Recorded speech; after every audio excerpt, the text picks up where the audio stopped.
friends আৰু আজি আমি যাম হলত চিনেমা চাবলৈ যিহেতু বিদুৰভাই আহিছে নহয় জানো কিন্তু এইটো কথা শুনিবলৈ সহজ কিন্তু আমাৰ দৰে মধ্যবিত্ত মানুহৰ এইটো কথাটো বহুত ডাঙৰ কাৰণ যদি আমি হলত চিনেমা চাব যাওঁ বিদুৰভাই তেতিয়াহ'লে আমাৰ কাইলৈ পৰহি স্কুল খুলিব সেই হলৰ টিকেটৰ পইচা কাটাই দি চিনেমা চোৱা পইচা কাটাই দি আমি বহী কলম ল'ব পাৰিম তাৰ কাৰণে আমি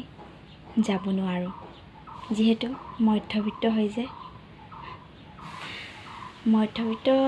পৰিয়ালৰ সন্তান হোৱাটো বহুত জটিল আৰু বহুত কষ্টকৰ সকলো বস্তু কিছুমান ভাল পোৱা বস্তু ত্যাগ কৰি দিব লগা হয় হয়নে নহয় ফ্ৰেণ্ডছ কোন কোন আছে বাৰু মধ্যবিত্তৰ কমেণ্ট কৰি জনাবচোন দেই মধ্যবিত্তৰ পৰিয়ালৰ সন্তান হোৱাটো এটা বহুত জটিল আৰু বহুত কষ্টকৰ সপোন কিছুমান থাকিও ক'ব নোৱাৰোঁ যাব নোৱাৰোঁ খাব নোৱাৰোঁ বহুত হয়নে নহয় ফ্ৰেণ্ডছ কাৰ কাৰ এনেকুৱা হয় কমেণ্ট কৰি জনাবচোন দেই